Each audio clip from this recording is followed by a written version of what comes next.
Assalamualaikum warahmatullahi wabarakatuh. Alhamdulillahil malikil haqqil mubin alladzi akmalad dina wa wadahat tariqal mustabin.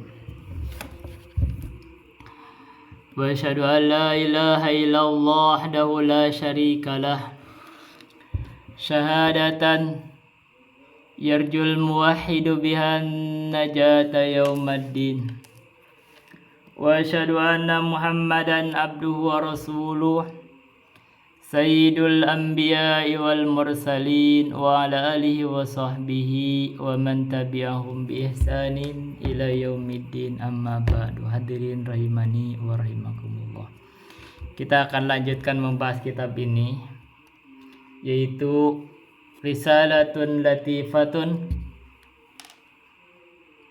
fi Usulil Fiqhi karya Syekh Abdurrahman bin Nasir As-Sa'di, yang saya baca syarahnya dari Dr. Sa'ad bin Nasir bin Abdul Aziz.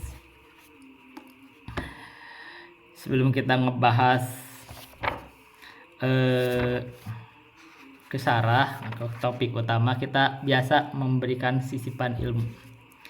Sisipan yang pertama, kemarin kita ngebahas takdir dari An-Nawawi, nomor hadis yang keempat. Jadi kita hidup ini sebenarnya sudah ada yang menakdirkan oleh Allah. Siapapun kita bisa merenungkan tentang perjalanan hidup kita, termasuk diri saya sendiri ya. Kalau saya perhatikan dari kecil, tapi saya termasuk bersyukur kalau bersabab takdirkan dari kecil. Saya belajar dari umur 7 tahun saya udah khatam Quran besar. Berarti udah khatam 30 juz umur 7 tahun. Ini anak saya sekarang, saya seperti ceritakan sama Uben. Sekarang dia mulai diajarin tajwid kan, karena baca Quran berdasarkan simbol. Jadi dia nggak tahu namanya, yang penting bisa bacanya. Ada lumayan. Ya, tapi saya sampaikan, saya dulu sebentar Uben udah khatam itu Quran 30 juz. Itu kan maksudnya. Jadi ini kan berarti untuk saya sendiri ya alhamdulillah dulu masih kecil. Karena memang gak pernah main game kan, dari sekarang aja gak pernah main game. Gak ada main game, saya gak pernah nonton TV, gak suka nonton TV. Jadi ya ngaji, memang kebanyakannya cuma ngaji. Itu takdir kan. Jadi Allah mudahkan untuk saya belajar dari kecil. Itu dari kecil sama belajar kan, dari kecil itu belajar, misalkan ada di kiai di sini belajar tentang ada fikih, ada Safinatun Najah, Sulamut Taufik gitu. Ada seorang yang baru lulusan, kita sebutlah namanya di sini. Namanya kita karena masih muda ya. Nono. Kanono ya, Mang Nono kita panggilnya. Nono. Kita sebut orangnya. Nono. Jadi tetangga. Jadi beliau lulusan pesantren, dulunya pesantren alat, pesantren NU, tapi dia fokus di alat. Nah, ketika dia lulus pesantren itu kan ilmunya lagi cering. Lagi cering. Saya tuh kursus privat sama beliau, gratis. Belajar jurmiyah. Itu usia saya SMP itu jurmiyah. Iya. Jurmiyah sama sorob, tasrif. Tapi umur 7 tahun pun saya belajar sorob kan sebenarnya, tapi nggak begitu paham. Itu masih kecil, 7 tahun belajar sorob ya. Kita apa ya? Saya nggak begitu paham itu sama guru. Paling kecil. Nah, baru kalau udah mulai SMP udah mulai paham. Dihafal jurmiyah. Begitu pesantren itu ya udah jurmiyah, imriti, yakulu, sorob kailani, imriti, yakulu udah selesai. Udah selesai. Jadi begitu saya pesantren itu lepas SMA udah bahasa udah hampir bisa baca kitab sih sebenarnya, udah bisa baca kitab. Udah baca kitab. Jadi belajar nahu sorobnya sudah lumayan sebenarnya kan. Jurmiyah, imriti, yakulu, sorob, udah ada yang dihafal itu ya. Itu kan jurmiyah udah hafal. Pas pesantren Imriti dihafal. Alfiah dihafal sebagian. Dan memang kesenangan dari dulu belajarnya nahu dan sorof. Nah, kita guru kami di situ ngajarkan banyak tuh ilmu yang diajarin, ada ilmu kalam. Nggak suka saya tuh dengan ilmu kalam tuh, nggak suka aja tuh, bikin ribet gitu kan. Apalagi begitu ada pernyataan yang saya tolak tuh. Jadi menolak, karena di dalam kitab Tijan Daruri disebut bahwa Allah itu laisa lahu yadun, Allah tidak punya tangan. Laisa lahu ainun, laisa lahu wajhun, tidak punya wajah, tidak punya. Saya itu merasa, karena saya udah biasa baca Quran juga kan, udah di dalam makna-makna Al-Quran itu sudah ada tampak gitu, ada pemahaman secara konteks itu jelas. Wah, ini kok menyelisih Quran. Satu catatan dari saya. Jadi usia saya remaja itu saya menolak sebenarnya pengajaran ilmu kalam. Dan itu kan jarang kan, kita kembali lagi, itu jarang orang yang diajarin sama seorang guru merasa ini ada kekeliruan. Kenapa sih? Simpel sih, kalimatul, kalau dalam Jurmiyah kan ada sebut mujab kan. Kalimat mujab itu kok masa jadi manfi gitu loh. Kalau dalam bahasa Indonesia tuh kalimat yang positif masa menjadi negatif. Ini kan nggak masuk. Tapi kan ini kan perlu kan, kenapa kita belajar ilmu, kita perlu kecerdasan. Karena kalau nggak asal diserap-serap aja, siapa tahu ada kekeliruan kan gitu. Gimana, kan ada proses di situ. Lulus pesantren fokus dalam baca Quran, bahkan menghafal Quran. Itu dari 2004 itu saya menghafal tuh banyak kan, menghafal, direnungkan segala macam. Sampai ya sebenarnya sudah hampir mungkin itu dulu. Tapi tiba-tiba saya kuliah S2 dapat beasiswa, sibuk, itu hilang hafalan saya tuh sebenarnya. Jadi nggak sempat. Tapi tetap masih dilanjutkan walaupun selesai ya. Sekarang begitu selesai, tapi ya selesai berapa belas tahun ya tetap, jadi nggak mungkin, akhirnya ya perlu diulang lagi. Ketika kerja, ya kita kan bicara ilmu kan. Ketika kita kerja, ketika masih kuliah di Bandung, saya sering kultum. Ada orang pintar bahasa Arab itu namanya Eko belajar pintar bahasa Arab. Akhirnya saya kursus bahasa Arab sama beliau. Jadi tuh beliau belajar bahasa Arab di Al Imarat. Orang Salafi ternyata kan, itu orang Salafi. Dia juga yang ngasih pengaruh-pengaruh tuh. Jadi begitu tuh ngasih pengaruh-pengaruh ini akidah itu. Saya sesuai dengan Al-Quran, tapi memang tidak sesuai sama pengajaran ilmu kalam. Tapi saya nggak menolak, udah dengerin aja gitu. Ketika saya ke Jogja itu mau kuliah itu kan 2001-an tuh ya. Itu teman saya tuh Iman namanya tuh. Dia tuh orang ngajar ikut kajian Salafi itu di daerah di UGM. Dia kan kuliah di UGM. Dia masih kan langsung itu, ini menyampaikan Asy'ariyah itu kan katanya akidah bid'ah. Saya tuh langsung Abu Hasan Al-Asy'ari sama Abu Mansur. Jadi tapi saya nggak menolak, tapi saya cuma masukin ya, kita nggak menolak gitu deh. Eko juga begitu, sampai dia nyelapin ilmu, padahal kita belajar bahasa Arab tadinya kan diselap-selapin sama dia. Terus sama saya ya saya simak aja, diperhatiin. Itu nyerap gitu, ilmu kan kita serap kan. Ketika lulus kuliah S2, kerja kan, ya suka kultum tiap minggu, saya kultum. Jadi ada orang yang tahu mungkin saya bisa baca Al-Quran, itu temen, itu ketua DKM-nya Pak Firman, saya ngisi kultum tiap minggu tuh. Terus saya pindah karena cari kosannya lebih murah gitu kan. Dari tadinya Al Jihad, ya pindahnya ke Mubashirin, saya itu udah gak kultum lagi. Pernah kultum sedikit doang kalau Ramadan. Tapi di masjid kantor itu di daerah Setiabudi Building, itu tiap duhur itu ada pengajian. Itu ternyata yang ngisi orang Salafi itu. Ini kok bagus ya ini pengajiannya. Saya dengar tuh setiap hari itu. Jadi berarti kajian tuh.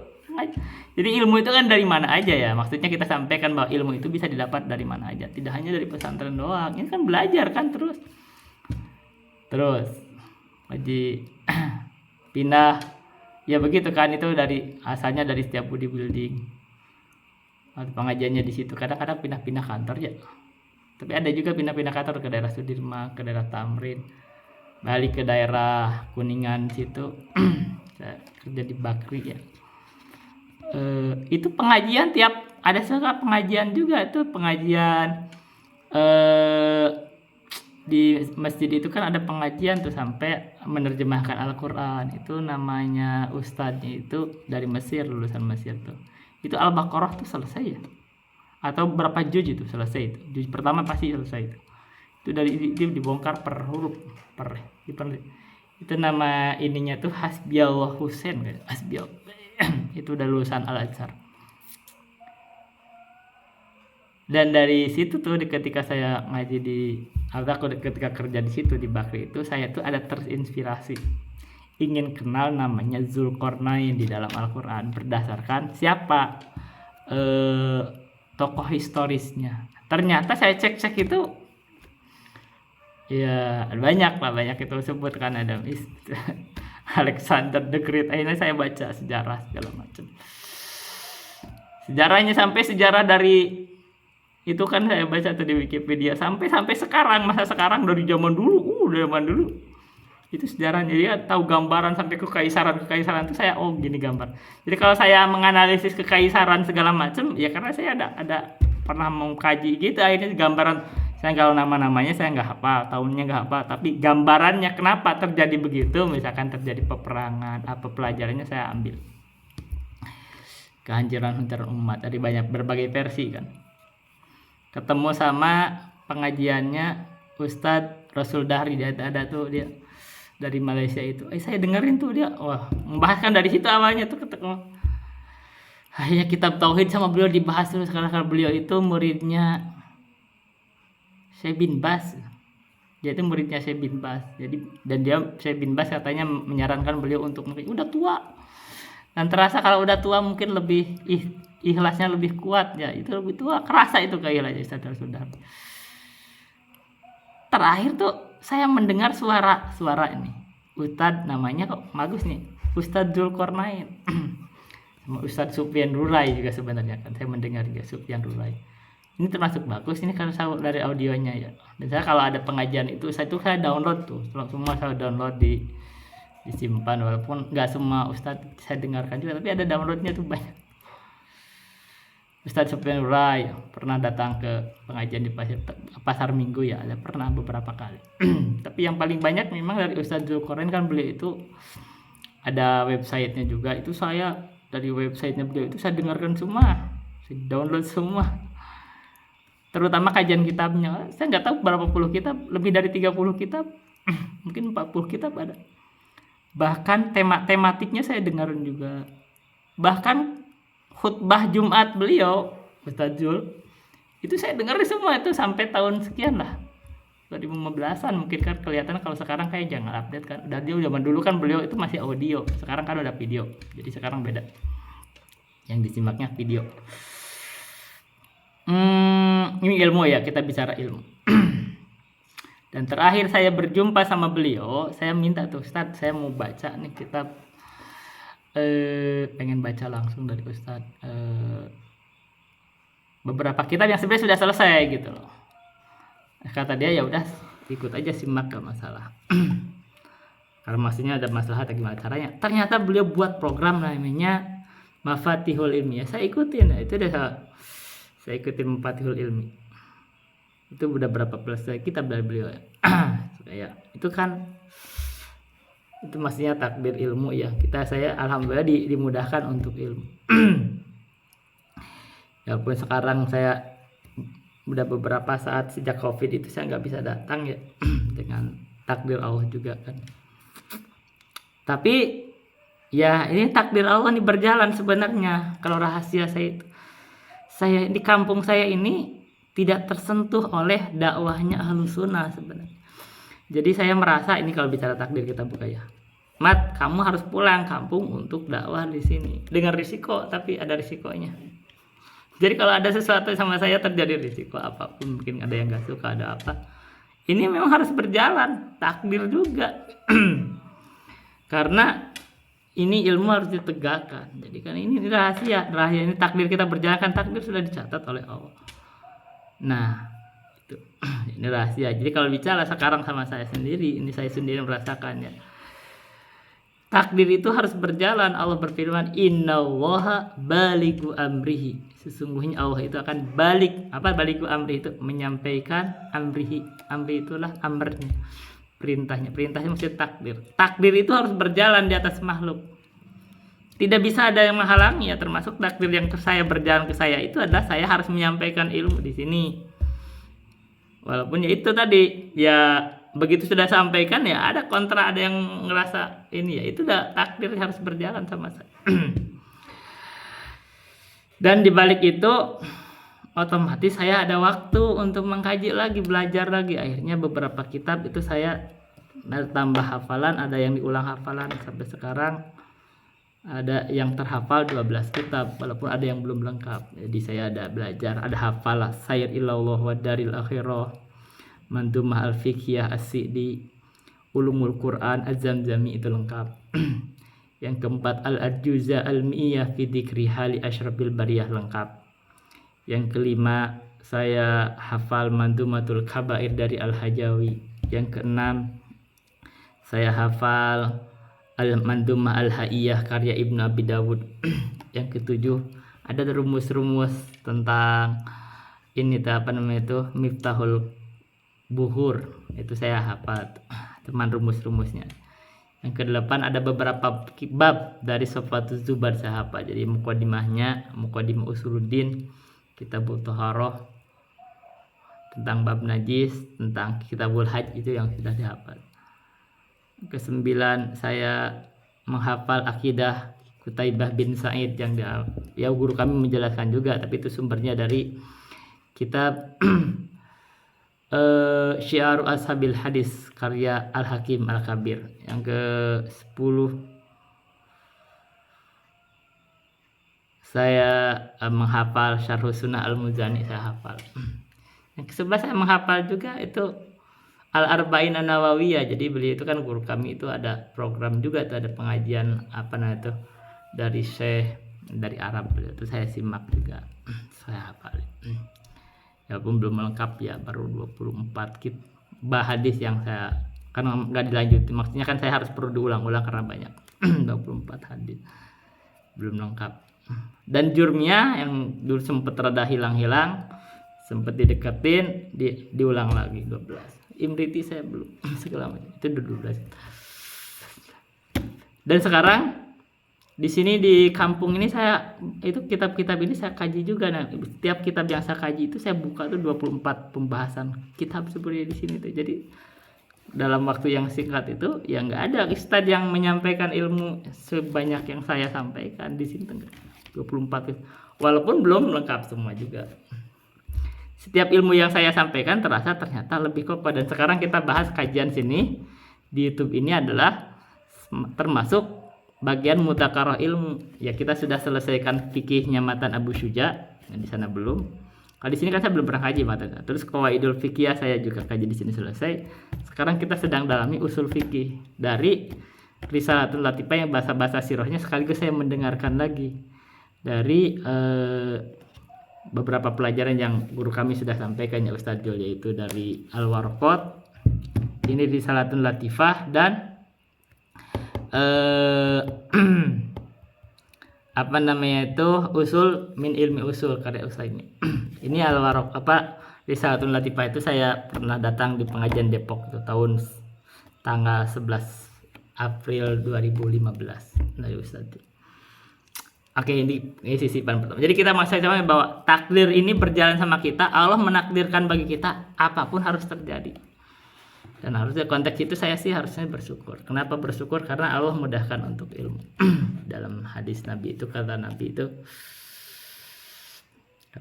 ya. Itu al-ulama'u warasatul anbiya. Jadi ulama itu pewaris para nabi. Jadi para nabi itu lam yurithu dinaron wala dirhaman. Nabi itu tidak mewarisi dinar dan dirham. Wa innama warasul ilma. Jadi para nabi itu hanya mewarisi ilmu. Paman akhadaha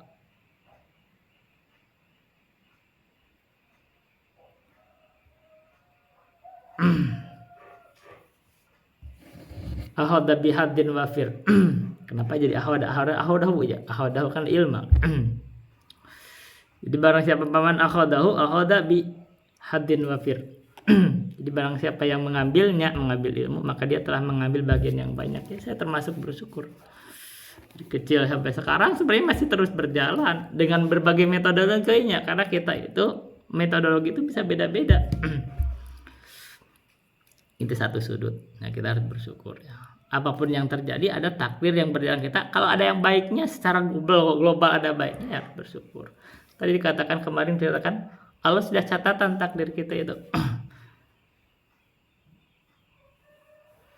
Takdir rizkinya, terus ajalnya menjadi orang bahagia atau menjadi orang sengsara, atau juga takdir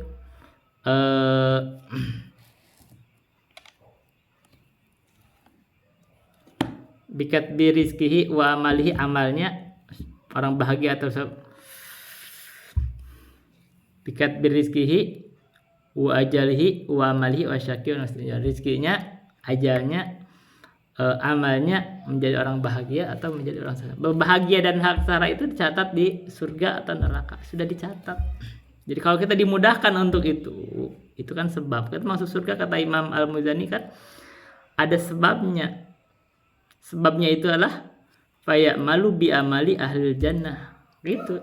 Ini sama di dalam itu juga kan, dalam kemarin di dalam takdir itu kita harus beramal dengan amalan penduduk surga. Dan amalan penduduk surga itu secara umum adalah tauhid dan keilmuan. Ilmu itu adalah amal. Kita harus bersyukur dengan amalan-amalan yang mendekatkan kita kepada ahlu surga. Kata Nabi, orang yang mencari ilmu itu man salaka tariqan yaltamisu fihi ilman sahalallahu bihi tariqan ilal jannah. Jadi barang siapa yang mencari ilmu, yang dengan menempuh suatu jalan, dengan jalan itu dia menempuh atau mencari ilmu, maka Allah mudahkan bagi dia jalan menuju surga. Satu catatan. Nah, kita harus bersyukur kalau kita mudahkan dengan ilmu. Dan termasuk ini adalah metode atau cara kita memudahkan dengan ilmu. Jadi kalau menyimak ini metode channel saya ini adalah kajian mudzakarah ilmi. Ya, saya akan bacakan kitab, dan itu boleh nyimak, boleh mengkritik. Ini saya bukan sampaikan juga nanti insya Allah ke guru kami, insya Allah sampaikan. Jadi beliau bisa menganalisis ini, kemampuannya kan praktek baca kitab. Jadi beliau bisa menganalisis sampai sejauh mana mungkin kemampuan baca kitabnya.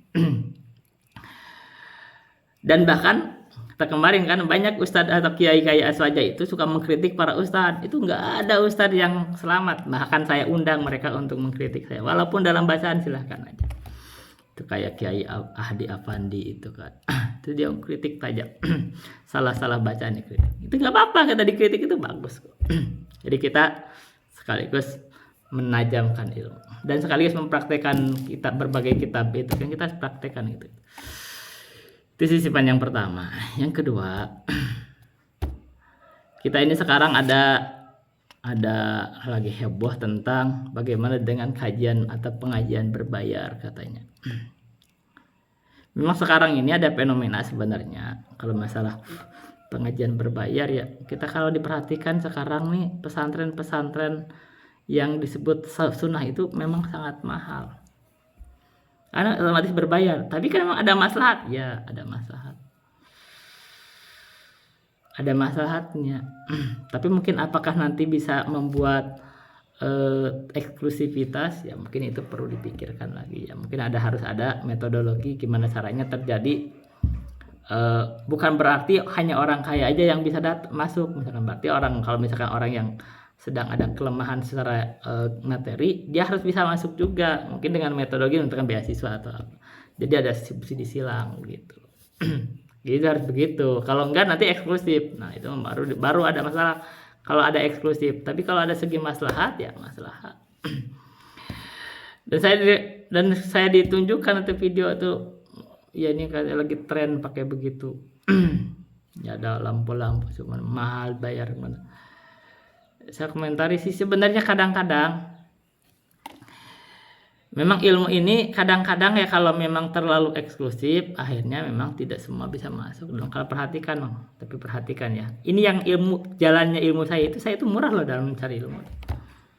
Saya tuh murah dari awal itu cuma belajar itu bayar di mana bayar nak. Kan gratis semua ya kan. Ini saya pengajian semua kan itu kajian umum. Artinya kita juga sekaligus bantahan.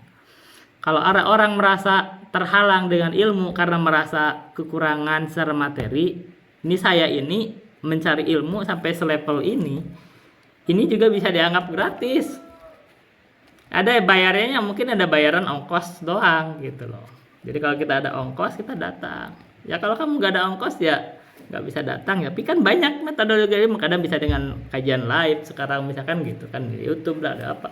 Lah intinya ilmu ini Allah mudahkan nah bagi orang yang Allah kehendaki, bagi orang ada niat kan manjada wajada kadang gitu. Jadi kalau dia bener-bener mencarinya dapat. Jadi nggak usah cari alasan oh saya nih nggak bisa. Kalau orang kaya pun dibuatkan dari khusus bagi dia juga gak akan datang. Walaupun orang nggak punya, dia akan mencari jalan. Ilmu yang dia mudahkan aja, yang dia tidak mudahkan nggak bisa ditanya. Kan kata Nabi, i'malu fakullun muyassarun lima khuliqalahu. Masalah ilmu juga kan ditakdirkan. Jadi kalau Allah memudahkan bagi dia untuk mencarinya ada semangat. Ini kayak seperti tiba-tiba ada inspirasi ingin mengetahui. Itu ada jalannya ilmu. Ini saya seperti kemarin, kenapa saya tiba-tiba terbertik saya ingin tahu namanya Zulkarnain di dalam Al-Quran itu siapa. Tiba-tiba saya ketemu sampai Ustadz Jul. Namanya Zulkarnain, ini takdir kan. Akhirnya dari beliau saya banyak ilmu. Ini takdir. Jadi jangan cari alasan. Orang kalau memang gak suka sama ilmu walaupun disampaikan dia akan tutup telinga. Gitu. Dan memang kalau ada masalah memang masalahnya memang kadang-kadang memang kalau bisa ilmu itu ya terbuka juga disampaikan. Ya ada orang yang tidak terhalang misalkan orang ke ekonomi yang kurang dia tetap bisa mengakses ilmu. Tapi memang kadang-kadang di posisi tertentu ada orang memang yang tidak bisa masuk ke situ mungkin ya. Ada orang nggak suka sebenarnya dan itu perlu diperiksa. Ada orang itu mungkin merasa elit atau apa dia nggak mau pengajian di masjid, dia pengennya di hotel. Tapi memang itu harus diperiksa karena kenapa menyombongkan diri gitu loh. Maksudnya kenapa menyombongkan diri di tengah kaum muslimin, kita hamba dari hamba Allah, kita ambillah ilmu di mana aja. Ya kalau memang ada kesempatan di hotel silahkan di hotel. Ada di masjid terima juga, jangan pilih-pilih itu aja sih sebenarnya. Dan saya juga nggak pernah pilih-pilih kok cari ilmu, nggak pernah dari. Sepanjang ada ilmu ya kita simak gitu. Itu kan seperti tutorialnya.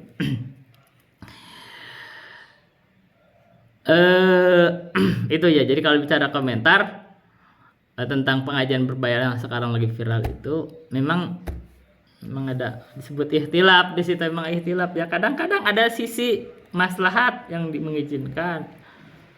Ya begitu aja sih intinya mah ya kita itu memang harus mencari ilmu sesuai kesempatan kita. Ya, jangan sampai cari alasan oh saya mau ini gara-gara ada pengajian itu kan banyak ilmu. Ini saya aja kan banyak loh.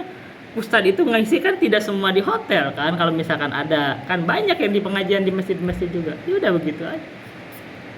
Bahwa misalkan apakah boleh menerima uang? Misalkan kayak saya sekarang di kampung kan saya nggak ada yang ngasih uang. Tapi kalau ada yang ngasih kita terima, nggak apa-apa kan. Ya nggak boleh itu kan sebenarnya minta. Ya tapi kalau misalkan ada di pendidikan yang formal ditetapkan biayanya ya itu kan untuk kemaslahatan. Jadi kita nggak sampai jangan terlalu ekstrim kita itu jangan terlalu ekstrim juga. Terlalu ekstrim nggak bagus. Sekarang kalau pendidikan formal misalkan terus tidak boleh memungut misalkan ke siswanya nanti gimana gaji murid guru-gurunya kan ada masalah kemaslahatan. Jadi kita itu harus bijak, ada kemaslahatan. Yang penting tadi nanti ya ada strategi di situ, ada kebijakan. Ya orang-orang kaya yang punya bisa membayar, orang yang nggak punya kalau ada ini ya dia juga masih tetap bisa mengakses pendidikan begitu aja. Kita akan membahas lanjutkan yang kita kemarin baca. Kita sedang membaca syarahnya.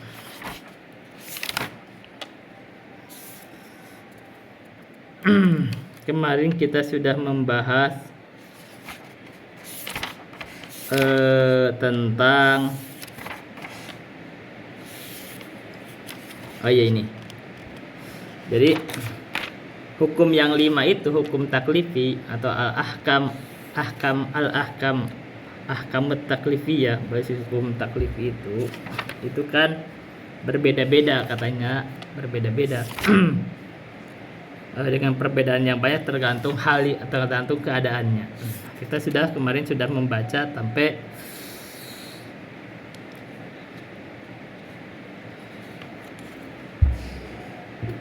maka pamakana maslahatuhu.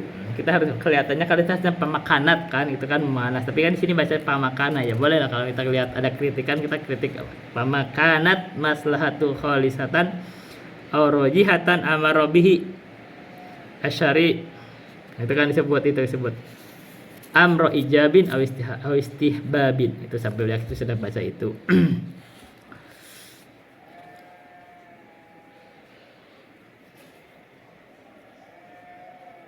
Nah, ini sekarang ditambahannya itu kan berarti udah sampai situ. Ini ada tambahan tuh dari mana tuh?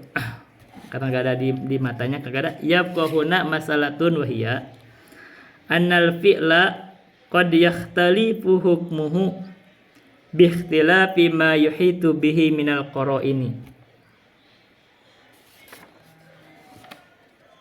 Nah, ini tidak ada dalam sarahnya. Kita baca aja nggak apa-apa.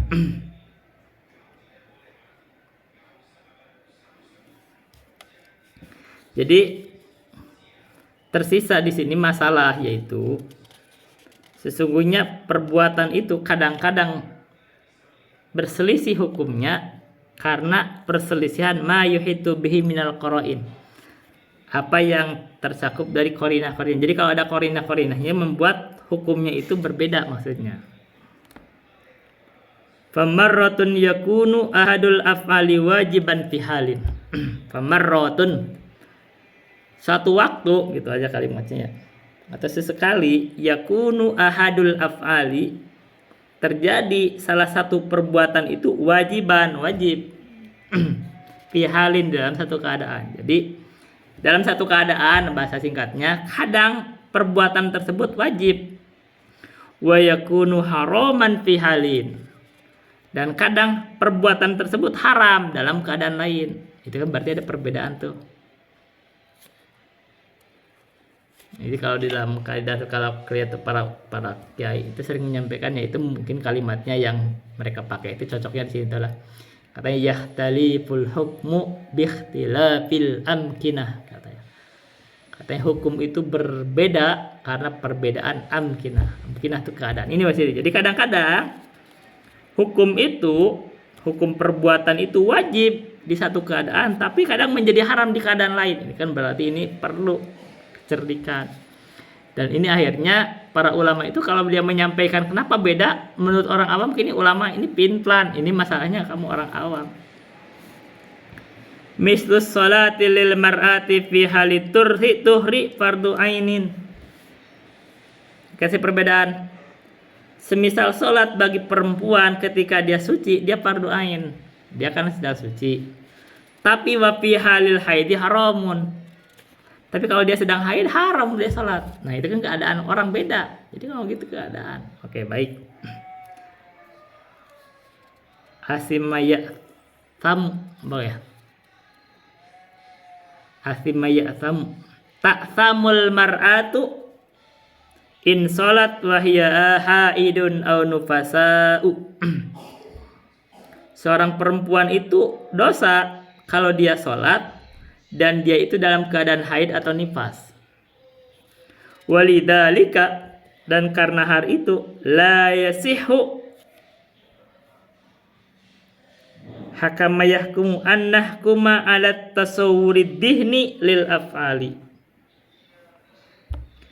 Tidak sah untuk kita menghukumi, la yasihu. Jadi fa'ilnya lah annahkuma ala tasawwurid dihni. Nah, itu jadi maf'ulnya di situ. Maf'ul yang diberikan jar majrur. Annahkuma ala tasawwurid dihni lil af'ali. Tidak mungkin, tidak sah bagi kita untuk menghukumi di atas tasawwur dihni yang sifatnya akal, penginderaan dengan akal gitu ya, untuk perbuatan tersebut. Wa inna ma nahkumu alal af'alil mawjudati fil khariji bihasabi ma yuhitu biha minal qara'in. Tetapi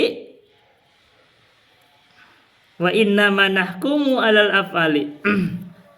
Yang bisa itu, yang pasti yang bisa kita lakukan itu, yang bisa itu adalah kami menghukumainya di atas perbuatan atau pekerjaan yang ada fil khariji, yang keluar, maksudnya yang ada, yang timbul gitu ya, bihasabi ma yuhitu biha minal qara'ini, dengan pertimbangan apa yang yuhitu biha yang yuhitu itu yang mencakup lah biha dengan af'alul maujudah, dengan pekerjaan itu dari qara'ini, di qarinah. Jadi maksudnya yang kita bisa nilai itu adalah perbuatannya dengan memperhatikan qarinah-qarinahnya yang mengitari gitulah, mengitari perbuatan itu.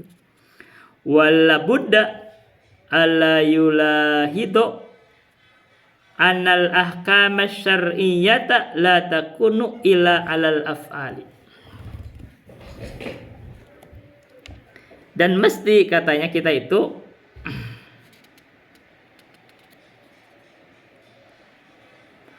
ini apa? La hada yulahidu. La hada. Ini kita harus baca konteks. Ini kalimat ini perlu didetailkan. Dan mesti, yang wajib bagi kita itu alla yulahidu annal ahkam syar'iyyata la takunu illa alal af'ali. Dan wajib katanya alla yulahidu,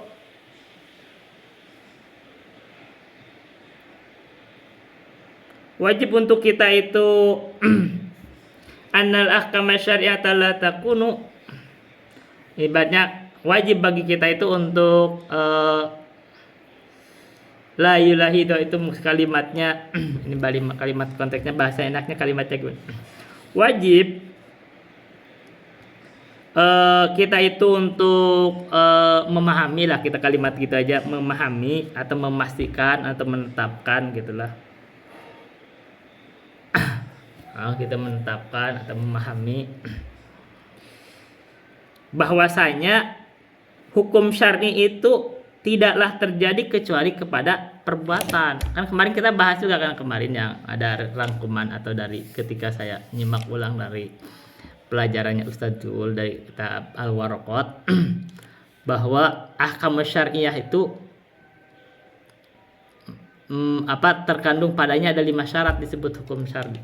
Salah satunya itu adalah terkait dengan al-af'al. Makanya disebut apa? Jadi hukum syar'i itu tidak berbicara tentang dat, tapi berbicaranya tentang af'al. Nah, ini disebutin. Makanya kita harus wajib kita itu memahami lah, kita memahami atau mengetahui, menetapkan bahwa yang disebut hukum syar'i itu tidak terjadi kecuali pada perbuatan. Nah, disebutin ammad dawatu fa innahu la hukma laha. Nah, kan disebutin di sini. Jadi tentang perbuatan. Jadi kalau ditanya apa hukum kucing? Ya kucing nggak ada hukumnya. Yang ada itu kamu makan kucing gimana?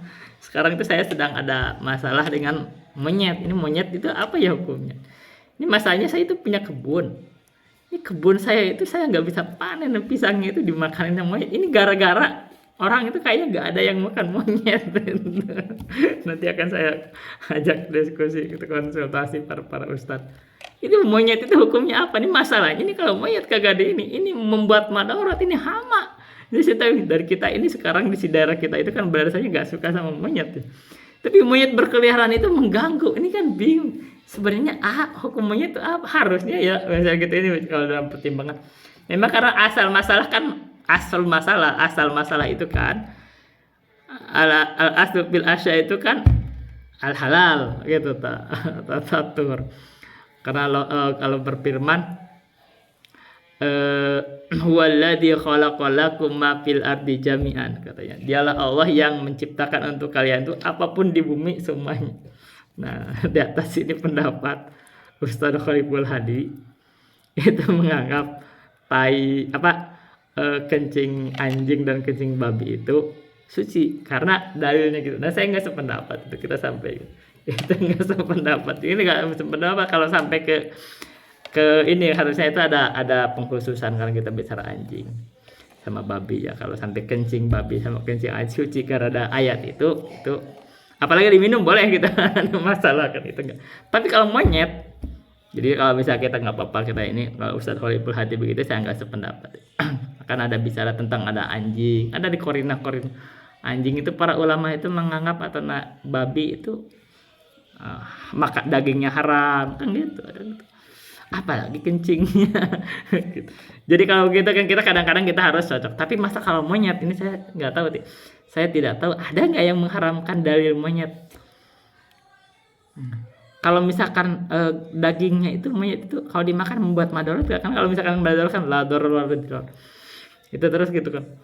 Atau misalkan ada di dalam takrib disebut segala sesuatu yang dianggap baik oleh orang Arab maka itu baik di bab makanan kan. Di dalam bab makanan kan ada tuh kalau misalkan segala sesuatu yang dianggap baik oleh orang Arab, wa kullu hayawanin istatobathul arabu fahuwa halal. Setiap hewan yang dianggap baik oleh orang Arab adalah halal. Illa ma warada syar'u bitahrimi. Kecuali ada hukum syara mengharamkannya. Sekarang monyet ada nggak yang mengharamkan monyet hukumnya? Ya, saya nggak tahu. Kayak saya tidak tahu ada mengharamkan monyet. Nah sekarang ini monyet ini dianggap makanan hewan baik nggak? Ya kalau kayak ular kita banyak ada bisa takut. Ini monyet apa? Nah tapi masalahnya sekarang nih ini monyet banyak sekarang di kampung saya jadi banyak monyet nih gara-gara dulu nggak ada tapi sekarang gara-gara itu Jati Gede di Bendung sekarang monyet nyamperin ke sini dan kebun saya akhirnya banyak monyet. Saya nggak bisa panen itu nih punya pisang ini saya nggak pernah bisa panen ini karena kena monyet semua. Itu kan di satu kebun yang di pasir itu kan ada saya tanahnya itu kan lumayan ya 300 bata kan 4.200 meter persegi itu banyak pohon pisangnya dan nggak bisa panen diambilin monyet semua padahal harus bayar pajak kayak apa. Jadi saya juga bingung juga ini gimana ya udah tanamin dengan buah-buahan di kebun saya yang lain yang saya ada sawah yang saya buat kebun sekarang kemarin saya ada monyet juga nyamperin. Ini gimana juga. Jadi saya mikir ini monyet ini sebenarnya hukumnya halal atau haram. Nah, tapi kalau kita bicara ya hukum asal itu halal asal benda itu kecuali ada yang mengharamkannya. Nah, saya nggak tahu yang mengharamkannya. Jadi kalau nggak tahu yang mengharamkan saya ada yang makan monyet ya saya nggak bisa mengharamkan. Tapi memang akibatnya karena kelihatannya di kita ini di sini ini orang itu cenderung nggak mau makan monyet itu, nggak ada yang menangkap. Ini monyet itu jadi hama. Nah kalau jadi hama jadi merusak hewan-hewan merusak tanaman-tanaman para petani, para pekebun itu. Membuat madarat padahal dalam agama la darar wa la dirar kan itu juga kan. Nah, itu jadi masalah. Nah, itu mungkin kita perlu bahas lebih lanjut. Nah tapi kata disebut ammad dawatu adapun dat itu fa innahu la hukma laha tidak ada hukum laha padanya. Jadi laha itu biasanya dikhobar orang asal aja itu begitu. Jadi tidak ada hukum kalau dalam khobar itu mereka itu pakai iku tetap atau laha pada itu. Ini kalau orang asal saja gitu kan biasanya lebih rapi dalam melugot. Dat itu tidak ada hukum padanya. Jadi misalnya kalau bicara apa hukum monyet nggak ada hukumnya. Yang ada kamu makan daging monyet hukumnya apa? Nah itu gitu bicaranya makannya, perbuatannya itu monyetnya makannya. Nah sekarang kalau ada yang makan daging monyet, kalau saya nggak bisa berani mengharamkan sekarang. Karena melihatnya saya belum tahu tuh ada nih perlu kita tanyain nanti. Tapi memang ini monyet gara-gara tidak ada yang makan, ini menjadi hama, menjadi binatang yang merusak. Ini kadang-kadang ada yang di sini tuh kadang masuk ke dapur-dapur orang ngambil nasi dan segala macam itu kalau jadi bingung juga ya. Misalkan ada pemerintah negara ini adalah dilindungi ya kalau dilindungi ambillah sama negara kumpul di satu tempat ya jangan biaran berkeliaran biar gak ada madarat kan gitu. Misalnya ini kita perlu bahas ini mungkin perlu ada pembahasan masalah perlu konsultasi sama negara juga ini gimana karena kalau tidak membuat madarat. secara agama kita ditinjau juga karena ternyata itu bisa jadi kan pengaruh agama ini, pengaruh fatwa ustadz atau kiai atau ulama itu menentukan kondisi ekonomi sosial masyarakat. Apalagi di Jawa Barat, ini saya baru dengar nih kata kata Ridwan Kamil ketika diwawancarai tentang Masjid Al-Jabar. Di Jawa Barat itu penduduknya 50 juta, yang muslim 49 juta. Pas saya hitung 98%. Ini subhanallah di Jawa Barat.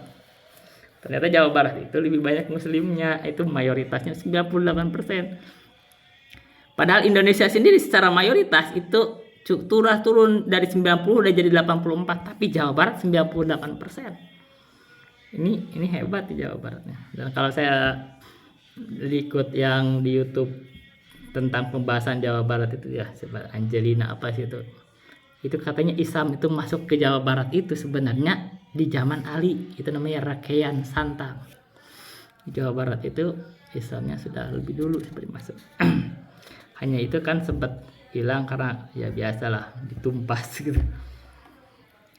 Baik, amma dawatu fa innahu la hukma laha, maka adapun dat itu tidak ada hukumnya. Misal tadi kita contoh lau su'ilna ma hukmul amud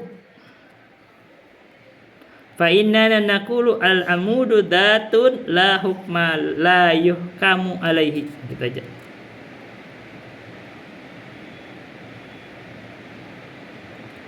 Jadi kalau kita ditanya ma hukmul amud, apa hukum amud? Maka fa inna naqulu al amudu datun la yuhkamu alaihi. Maka sesungguhnya kami berkata al amud ada dat yang tidak bisa kita hukumi. Nah, kita ini harus dibuka. Ini saya baca, ini sebenarnya saya lagi praktik baca kitab dan saya belum mutolaah dulu. Jadi ini baca on the spot. Jadi sebenarnya yang begini itu harus harus mengaplikasikan, buka kamus, buka apa. Ini saya nggak buka kamus, nggak buka apa. Ini kita on the spot. Jadi kalau ngelihat ada satu lapan yang kadang-kadang nggak tahu, itu wajar sebenarnya kalau dalam praktek. Fa inna naqulu ma hukmu rufatihi ma hukmu kiswatihi, gitu. Yang kita bisa hukumi itulah perbuatannya. Karena kulo seperti kita membuat ma hukmu zuhrufatihi, bagaimana kita hukum zuhrufati. Zuhruf itu perhiasan kan, menggunakan perhiasannya. Ma hukmu kiswati, bagaimana hukum memakainya. Ma hukmul istinadu ilaihi, bagaimana hukum al istinadu ilaihi. Bagaimana hukum istinad itu kan bersandar di atasnya.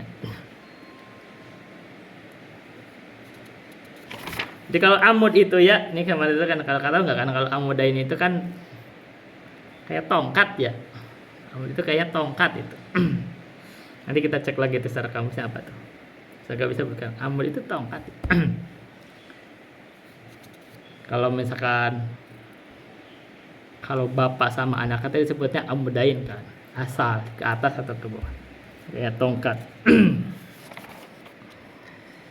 Bagaimana? Wa in kanal fi'lu wasilatan li amrin akharin fa innahu yakhtalifu hukmuhu bi'tibari ma huwa wasilatun ilaihi. Kita baca aja, kita baca. Jadi intinya sesuatu itu kita tidak bisa menghukumi datnya, yang kita hukumi adalah perbuatannya. Begitu aja, kita konteksnya adalah kita bicara konteks. Jadi kalau misalkan apa aja ini hukum ini yang dilihat adalah kamu perbuatannya. Kita kemarin monyet itu kan nggak ada hukumnya. Atau sama misalkan ya anggaplah tongkat tadi, tongkat itu hukumnya apa ya? Kita nggak ada hukumnya. Tapi kalau tongkat itu kita pakai karena dia itu untuk berjalan ke masjid, kalau nggak pakai tongkat dia itu nggak bisa jalan, nah itu bisa jalan diwajibkan gitu. Nah itu, jadi itu adalah kan benda, tapi perbuatan memakainya. Sekarang tongkat ini kayak misalkan Nabi Musa itu tongkat, dia itu butuh untuk melindungi diri, nah itu lain. Misal Wa in kana al-fi'lu wasilatan li amrin akharin. Bila mana perbuatan itu adalah wasilah untuk perbuatan lain atau perkara lain. Ini ada perbuatan itu menjadi wasilah. Fa innahu yakhtalifu hukmuhu bi'tibari ma huwa wasilatun ilaihi. Maka sesungguhnya berbeda hukumnya itu dengan mempertimbangkan apa yang menjadi wasilah terhadapnya. Misal dalika kan kemarin kita dibacakan dalam kaidah fikih kan wasilah itu memiliki hukum maksud kan wa min masailil ahkami kitab yathbutu la idastaqalla fawaqa wasailul umuri kal maqasidi wa hum bihadzal hukmi lizawaidi. Nah itu. Jadi wasilah itu, hukum wasilah itu seperti hukum maksudnya. Jadi kalau dia wasilahnya membuat maksiat ya jadi wasilahnya juga untuk membuat maksiat, maksudnya jadi wasilahnya juga sama jadi hukumnya. Misalnya tadi sebagai contohnya begini, an-naumu idza apa baca kalimatnya? Coba qaf sodata. Nah, jadi bacanya kalau begitu minum udah jadi baca idza qasadta aja ya.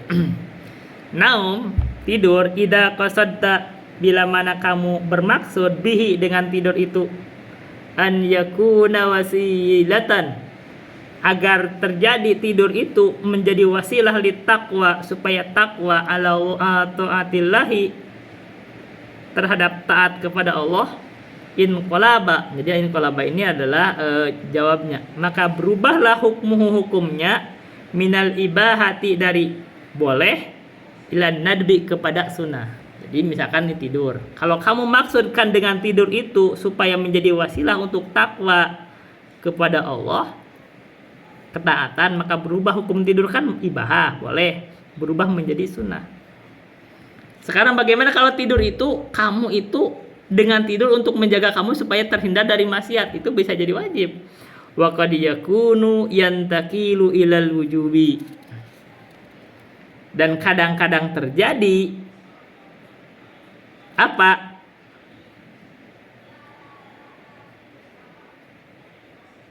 Jadi yakunu itu isim kanannya adalah tidur. Jadi kadang terjadi itu tidur yantaqilu itu khabarnya. Itu jadi kalau dalam bahasa Sunda itu eta ya, kalau bahasa khabar itu biasanya eta, kalau bahasa Jawa itu biasanya iku. Kalau pesantren saja gitu. Kadang terjadi tidur itu yantaqilu berubah itu tidur secara hukumnya itu maksudnya ya ilal wujubi menjadi wajib. Seperti tadi kalau misalkan dengan tidur itu kamu bisa menjauhin dari maksiat kan, meninggalkan maksiat wajib, maka jadi wajib padahal asalnya tidur boleh.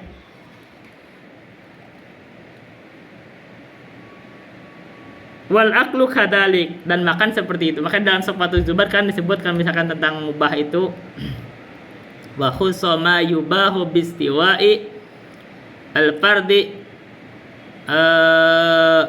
al-fi'li wa tarki ala sawa'i. Jadi yang mubah itu, hukum yang mubah itu katanya hukumnya sama, itu mau dikerjakan atau ditinggalkan sama aja derajatnya. Jadi nggak dosa, nggak dapat pahala.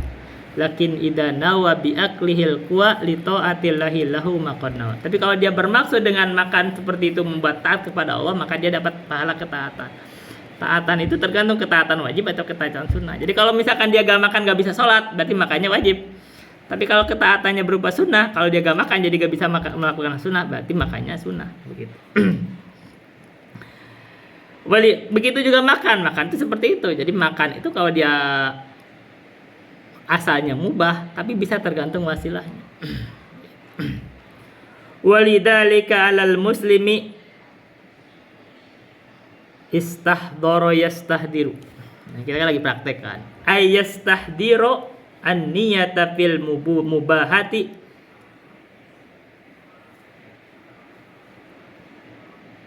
Dan karena hal itu alal muslimi wajib atas muslim. Jadi ini juga khabar muqaddam. Apa mubtadanya? An yastahdiru an-niyata fil mubahati. Itu khabarnya. Dia itu wajib untuk menghadirkan atau mesti untuk kaum muslim itu menghadirkan niat fil mubahati di dalam hal yang mubah. Fayanwi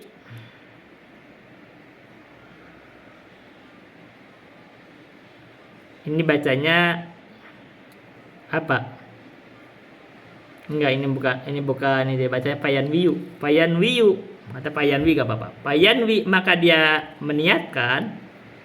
Nawayanwi, itu bacanya gitu. Jadi dalam konteks maharrofa. Payanwi, maka dia meniatkan, itu wajib.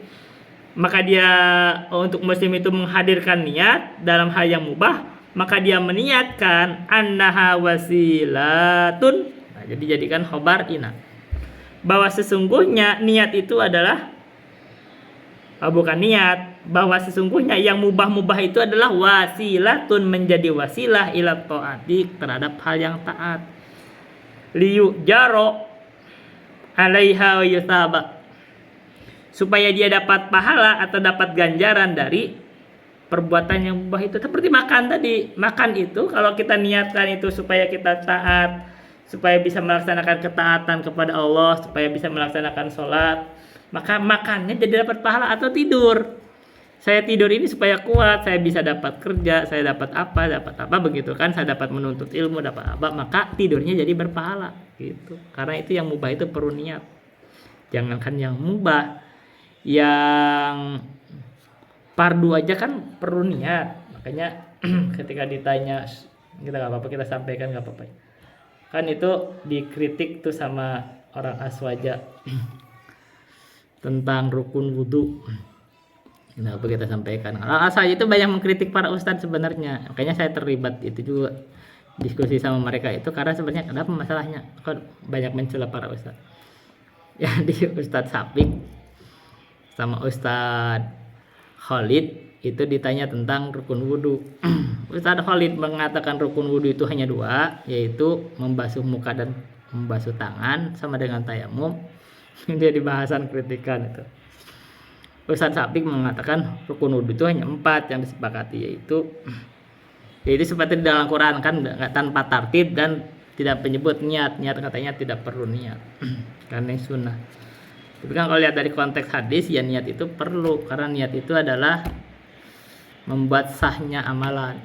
Maka disebut sini, jangankan yang mubah, yang sunnah atau yang wajib aja kalau tanpa niat nggak sah. Itu yang kita pegang, itu aja.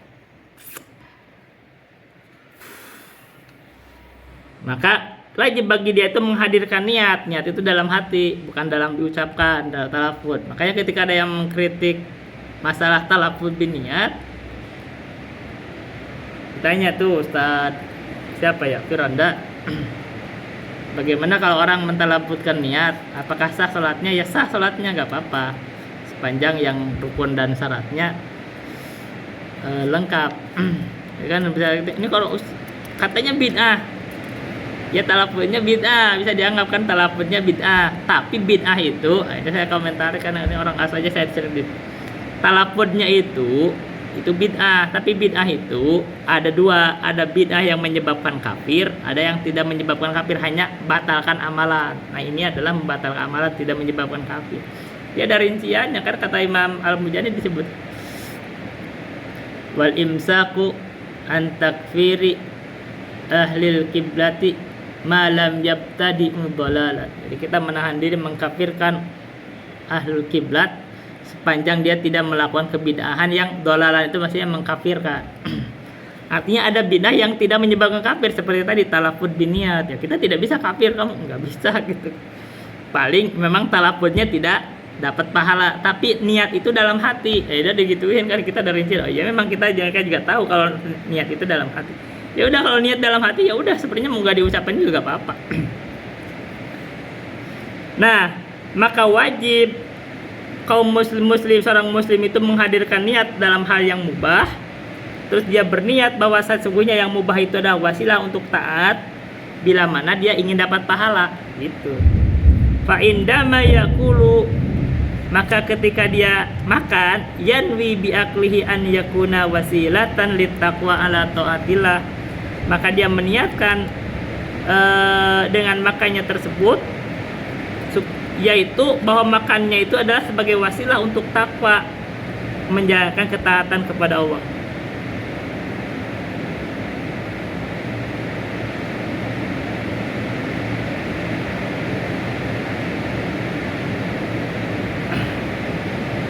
Ini wal isti'anati kita baca, jadikan wasilah, jadikan atop terhadap litakwa.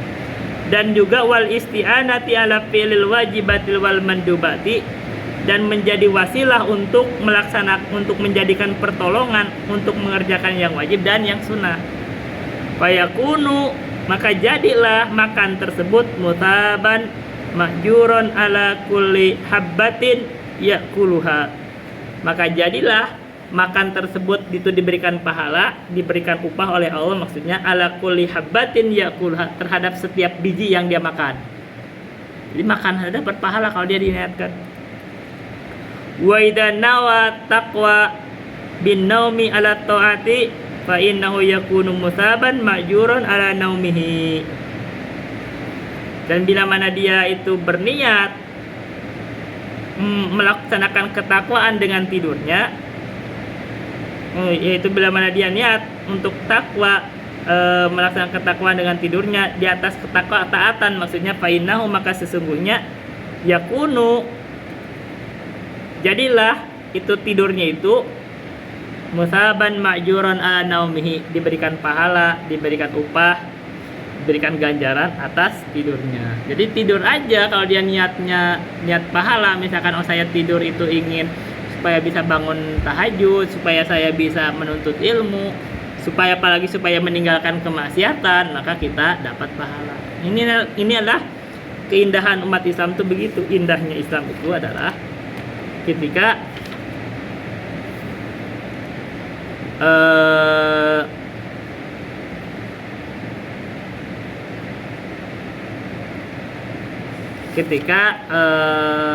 keindahan Islam itu ketika dia itu pandai berniat.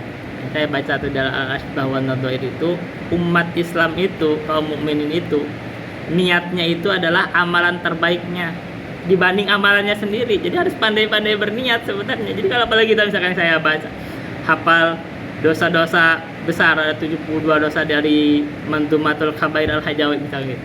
Jadi kalau kita misalkan ya, kalau saya niatkan saya ninggalin dosa itu, nggak ngerjain karena ketaatan, dapat pahala.